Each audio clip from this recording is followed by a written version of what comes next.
Good afternoon, ladies and gentlemen. I welcome you to this special briefing by Secretary East, Sri Jaideep Majumdar, on the visit of Prime Minister to Laos for ASEAN-India Summit and thereafter the East Asia Summit. He also had a bilateral engagement.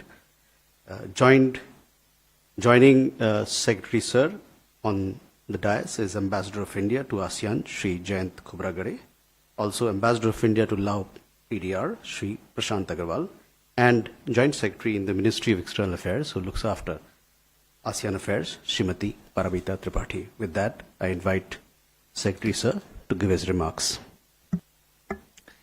Thank you, Randhir, and a very good afternoon to all of you. As you know, Prime Minister arrived in Lao PDR yesterday afternoon. Since then, over yesterday and today, he has had very intense engagements, including both the ASEAN-India Summit, the East Asia Summit, and several bilateral meetings on the margins of both these events. To give you a snapshot of the program, when he arrived at Vientiane Airport yesterday, he was received by His Excellency the Home Minister of Lao PDR, and he was given a ceremonial welcome at the airport. When he arrived at the hotel, he was given a rousing reception by members of the Indian community and Lao nationals. In fact, there were several events on his arrival which impressed the Prime Minister, and he recounted these both in his meetings with the Prime Minister of Lao PDR and with His Excellency the President of Lao PDR when he met him a little while ago. And these were the fact that there was such a syncretic welcome that he got, with representations of Assamese Bihu dance, as well as recitation of the Gayatri Mantra, and also he attended a blessing ceremony of senior Buddhist monks from the Central Buddhist Fellowship Organization, led by the Most Venerable Mahavet Masenai, the revered abbot of Sri Saket Temple in Vientiane, and several dignitaries, including the Mayor of Vientiane, the Minister for Sports and Education, as well as the Governor of the Central Bank of Lao PDR were in attendance. And the most significant was, again, a exquisite display of an episode of the Ramayana that was performed. It is called Falak Phalam in Lao PDR. It was performed by the prestigious Royal Theatre of Luang Prabang, and it depicted Ravana Badh, which is appropriate 2 days ahead of Dasera. Prime Minister also walked through an exhibition of photographs of the restoration work that the Archaeological Survey is doing at the Wat Pho Temple in Lao PDR, and this gives you a glimpse of the great common heritage that we share, India and Lao PDR share. The Prime Minister attended the 21st ASEAN-India Summit and the 19th East Asia Summit, as I said. These are especially significant this year because we mark the 10th year of Prime Minister's Act East policy this year. As he commented during his interactions, this is the 11th time that he is attending these events, and shows India's great focus as well as our commitment to both ASEAN and the East Asia process. ASEAN leaders and the Prime Minister reviewed our relations, the comprehensive relations that we have with ASEAN. ASEAN leaders especially very positively appraised our cooperation as in many areas of diverse collaboration as a result of India's Act East policy, and also they appraised very positively India's leadership role in digital public infrastructure and the fact that ASEAN countries can benefit significantly from this.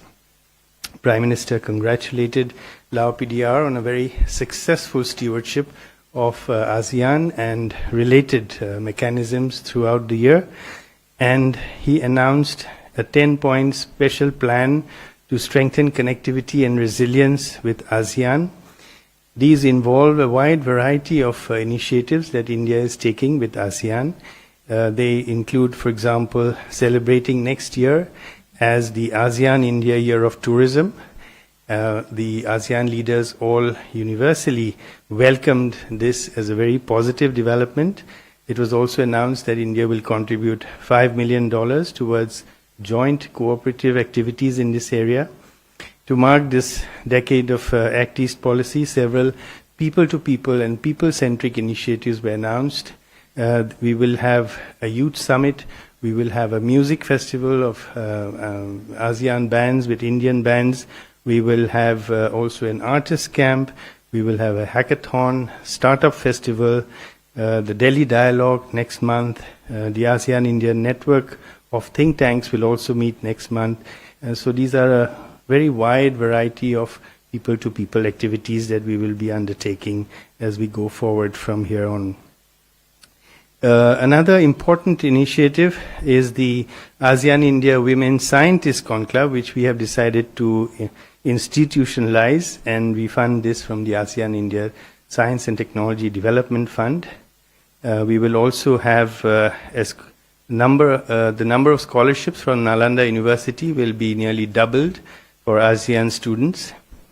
And we emphasized also that secure, resilient, and reliable supply chains are an important aspect of our relations with ASEAN countries. And for that, we will also expedite our discussions on the review of the ASEAN-India Free Trade in Goods Agreement by 2025. We will also contribute $5 million towards disaster resilience, and the National Disaster Management Authority and the ASEAN Coordinating Center for Humanitarian Assistance have and they will work together on this. In the field of health, we will institute a new health ministers track and also a cooperative framework for ASEAN countries to tap India's national cancer grid Vishwam. In digital and cyber resilience, we propose a regular mechanism for ASEAN-India Cyber Dialogue, and its first meeting is scheduled next week in Singapore, and the ASEAN-India Fund for the Digital Future has also been institutionalized and operationalized. We will also have a workshop on green hydrogen with ASEAN and towards climate resilience. Prime Minister invited ASEAN leaders to join the campaign to plant a tree for Mother. Ek Peड़ Maa Ke Naam. The 21st ASEAN-India Summit adopted two declarations, two statements at the leader level. One was a statement on the Act East policy and its contribution to the to ASEAN-India relations, the comprehensive strategic partnership that we have, and another on advancing digital transformation in the region. As you know, Singapore has been our coordinator in ASEAN for the past 3 years, and Prime Minister appreciated Singapore's role in this and also welcomed the fact that Philippines will be our coordinator as we go forward for the next 3 years. At the East Asia Summit today morning, Prime Minister conveyed India's support for ASEAN unity and centrality and ASEAN's importance as a central pillar of our own Indo-Pacific vision and of Quad cooperation. And that the East Asia Summit is an important pillar also of India's Act East policy. Prime Minister recalled the support that was received from the East Asian states, East Asia Summit states, for revival of Nalanda University, and briefed them that we have now operationalized this, and the new campus of Nalanda University was inaugurated in June this year, and he also took this opportunity to invite the East Asian Summit states for their heads of higher education to participate in a conclave that will be held in Nalanda University. Leaders exchanged views on regional and international matters that affect peace, stability, and prosperity in the Indo-Pacific region and beyond. And Prime Minister underlined the severe impact of these conflicts on countries of the global south, and also highlighted that path of dialogue and diplomacy based on a humanitarian approach is the only way forward, and that he reiterated that there was no solution that can be found on the battlefield. Prime Minister also had several bilateral meetings, as I have said. Yesterday, Prime Minister had the bilateral meeting with the newly appointed Prime Minister of Japan, Mr. Shigeru Ishiba, and he congratulated Prime Minister Ishiba on assuming his new role and wished him success in leading Japan to greater heights. Both leaders emphasized the importance of the bilateral relationship. Prime Minister also had a meeting with the Prime Minister of New Zealand, Prime Minister Christopher Luxon, and on the sidelines. And this was the first meeting between the two leaders.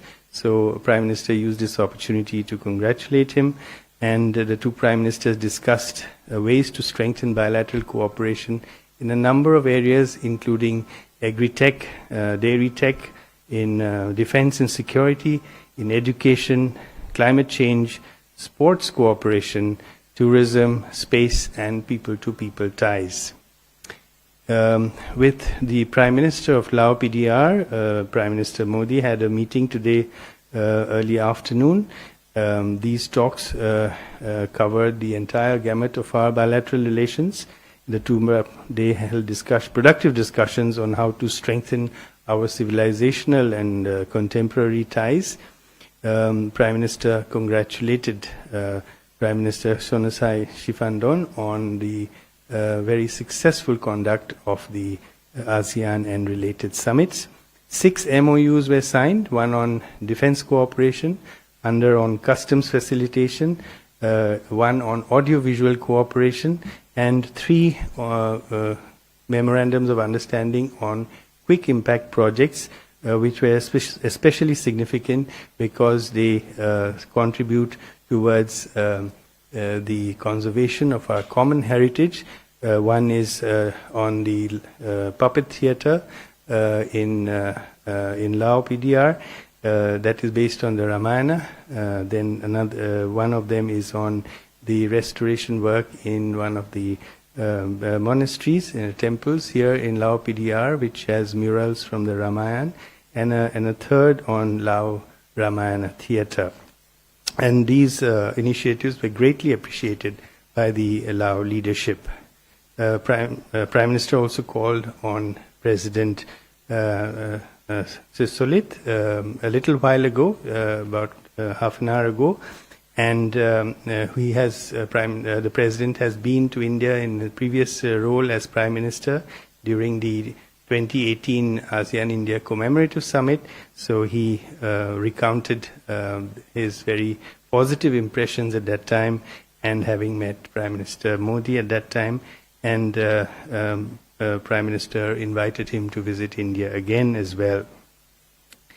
Prime Minister also had a bilateral meeting with the new Prime Minister of Thailand, Her Excellency Ms. Paetongtarn Shinawatra, and Prime Minister congratulated her on assuming this role.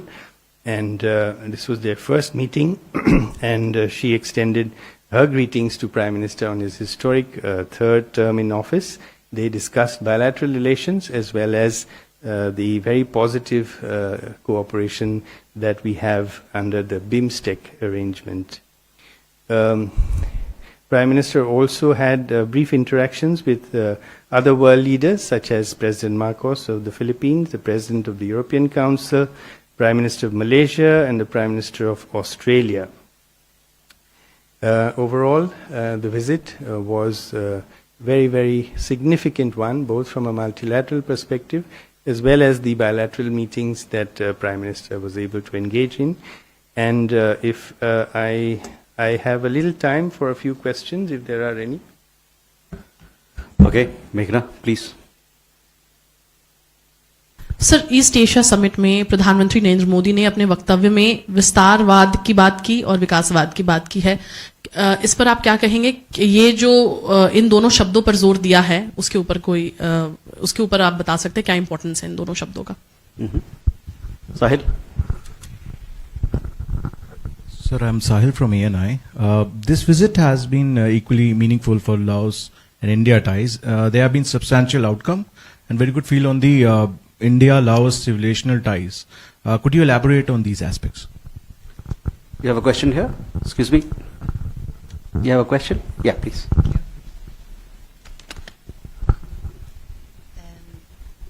Hi, I'm with Bloomberg News. We have a few questions. The first one is that we're wondering for the EAS, did the leaders sign a leader statement or a statement from all the countries? If it's a leader statement, is there a reason for that? And the second question is on Myanmar. We wondered if you could speak about India's plans in Myanmar and in what ways India tells the junta to de-escalate violence. Also, would India consider backing another group? And how would you characterize China's role in Myanmar? And in what ways is China's relationship with various stakeholders shaping the conflict? Thank you very much. I am told that I have to respond to all this in 3 minutes, so I will do my best. As far as the first question is concerned, I think Prime Minister emphasized that India, as a development partner of ASEAN, is interested in promoting peace, stability, and prosperity in the region. And as I said, he emphasized that dialogue and diplomacy are the ways, not coercion and war and conflict, and that war is no solution to today's problems. So that was the context in which he used those expressions. India-Laos relations, yes, we have a very, very positive developmental partnership with Lao PDR. We engage in capacity building and, as you know, humanitarian assistance during calamities and typhoons and landslides. We have helped in the past. We also have defense cooperation in terms of training that we have had in the past, and we look forward to continuing that as well. So these are all different ways in which we engage with Lao PDR, and the number of students from Lao PDR are there studying in, for example, in Nalanda University and elsewhere. And we are opening up our premier institutions in India for scholarships for students from ASEAN. So one new area we have opened up is the field of agriculture. So that is another area that students from Lao PDR can participate in. And overall, the cultural and heritage links that we have with Lao PDR are very significant, which contributes a great deal towards our people-to-people connect that we have. I believe there was only a chair statement at the East Asia Summit. There was no leader statement. There were some differences about some of the formulations that were discussed. Our ambassador to ASEAN was a participant in those. Ultimately, I believe those differences were irreconcilable, and therefore we did not have a leader statement. About Myanmar, many leaders emphasized the importance of the ASEAN's 5-point consensus. Prime Minister also emphasized that this is Myanmar should be engaged, Myanmar should not be isolated, and that it is important to restore democracy in Myanmar, and that all countries should work together to achieve this. That's all I have. Thank you, sir. With that, we come to the closure of this session. Thank you very much for your presence.